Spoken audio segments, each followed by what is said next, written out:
കർണാടകയിലെ ഉൾവനമേഖലയിൽ ഉണ്ടായ ഉരുൾപൊട്ടലിനെ തുടർന്ന് കാര്യങ്കോട് പുഴ കരകവിഞ്ഞൊഴുകി. ഇതോടെ കൊഴിച്ചാൽ റവന്യൂ പരിധിയിലെ തുരുത്തിൽ വെള്ളം കയറി നിരവധി കുടുംബങ്ങൾ ഒറ്റപ്പെട്ടു.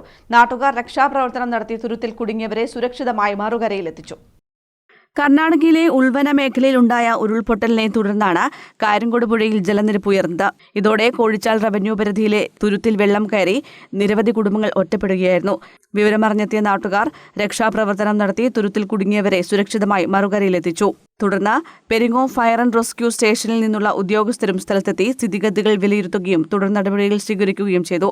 വീട്ടുപറമ്പിലൊക്കെ വെള്ളം കയറിയെന്നും നാട്ടുകാരെത്തിയാണ് രക്ഷിച്ചതെന്നും പ്രദേശവാസിയായ സുമതി പറഞ്ഞു. 10:30 ആയപ്പോഴാണ് വലിയ വെള്ളം വന്ന് ഞാൻ വെള്ളത്തിൽ ഭയങ്കര കയറിയേക്കാന്ന് ഓർത്തുകൊണ്ട് വെള്ളത്തിന്റെ പകുതി ഈ പാലം എത്താറായപ്പോഴത്തേനും പാലം എത്താറാകുന്നതെല്ലാം വെള്ളത്തിൽ കൂടിയാണ് വരുന്നത്. ആ വെള്ളം പാലത്തിലോട്ട് കയറാനൊന്നും പറ്റാതെ കൊണ്ട് ഞാൻ തിരിച്ചുപോയി. 2 പേരെ ഒഴുകി പോകേണ്ടതായിരുന്നു. അവരെങ്ങനെ പിടിച്ചു പറ്റി അവരിങ്ങ് പോയി. ഞാൻ തിരിച്ചു പോയി കഴിഞ്ഞിട്ട് കുറച്ച് കഴിഞ്ഞിട്ടാണ് അവർ വന്നിട്ട് എന്നെ ഇക്കരെ രക്ഷപ്പെടുത്തിയത്. ഇല്ലെങ്കിൽ ഞാൻ ഒറ്റപ്പെട്ട് അവിടെ നിന്ന് പോയേനെ. നമ്മുടെ വീണ്ടും പുറകെ കൂടി എല്ലാം വെള്ളം വന്നോന്നേ. പുഴയിലെ ജലനിരപ്പ് ഉയർന്നതിനാൽ പ്രദേശവാസികൾ അതീവ ജാഗ്രത പാലിക്കണമെന്ന് അധികൃതർ നിർദ്ദേശിച്ചു. മഴ തുടരുന്ന സാഹചര്യത്തിൽ നദീതീരങ്ങളിലും താഴ്ന്ന പ്രദേശങ്ങളിലും താമസിക്കുന്നവർക്ക് പ്രത്യേക ജാഗ്രതാ നിർദ്ദേശവും നൽകിയിട്ടുണ്ട്. News bureau, Cherupuzha.